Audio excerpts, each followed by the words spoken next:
অনেকেরই হাইপারটেনশন আছে, কিন্তু সেটা ম্যানেজ করছে না। দীর্ঘমেয়াদী যদি অনিয়ন্ত্রিত ডায়াবেটিস থাকে, অনেকেই আমরা প্রয়োজনীয় পানি পান করি না। বিশ্ব কিডনি দিবস 2026-এর থিম হলো kidney health for all, caring for people, protecting the planet. Kidney প্রতিদিন আমাদের শরীরের দূষিত পদার্থ অথবা অনাবশ্যক বর্জ্য মূত্র আকারে শরীর থেকে বের করে রক্তকে পরিশোধন করে যাচ্ছে। সুতরাং আমাদের এই কিডনির যত্ন নেওয়া উচিত।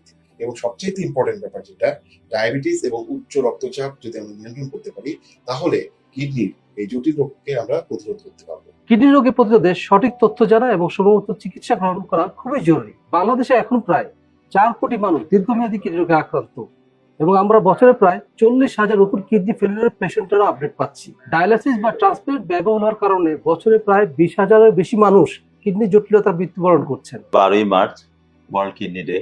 বাংলাদেশে প্রতিনিয়তই কিডনি রোগীর সংখ্যা বেড়েই চলছে। অনিয়ন্ত্রিত হাইপারটেনশন, অর্থাৎ অনেকেরই হাইপারটেনশন আছে, কিন্তু সেটা ম্যানেজ করছে না। একটা সময় এটা আমাদের শরীরে কিন্তু মারাত্মক প্রভাব ফেলে এবং কিডনির উপর মারাত্মক একটা খারাপ প্রভাব তৈরি করে।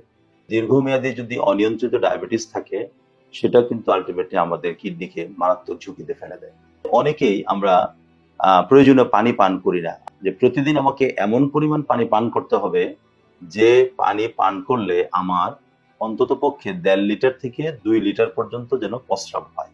তো যে সমস্ত ফ্যামিলিতে ক্রনিক কিডনি ডিজিজের হিস্ট্রি থাকে, দেখা যায় যে সে সমস্ত পরিবারের সদস্যগণ পরবর্তীতে ক্রনিক কিডনি ডিজিজের ঝুঁকিতে থাকে। অনেকে আজকাল দেখা যায় যে জাঙ্ক ফুডটা খুব মারাত্মকভাবে পছন্দ করে। ইমিডিয়েটলি হয়তো খুব টেস্টি মনে হয়, বাট লং টার্মে কিন্তু it has very negative impact in our body.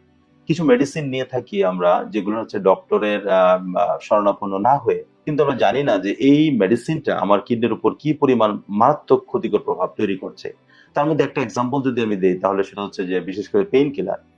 যে কোনো পেইন কিলার নেওয়ার আগে আমাদের অবশ্যই সতর্ক হওয়া উচিত। সচেতনতাই আমাদের রোগমুক্ত থাকতে সবচেয়ে বড় ভূমিকা রাখতে পারে। কিছু সহজ অভ্যাস আমাদের দৈনন্দিন জীবনে অন্তর্ভুক্ত করা দরকার, যেমন পর্যাপ্ত পানি পান করা, নিয়মিত ব্যায়াম করা, পরিমিত পরিমাণে স্বাস্থ্যকর খাদ্য গ্রহণ করা এবং ধূমপান পরিহার করা। এইসব সচেতনতা আমাদের দীর্ঘমেয়াদে বড় স্বাস্থ্য ঝুঁকি থেকে রক্ষা করতে পারে।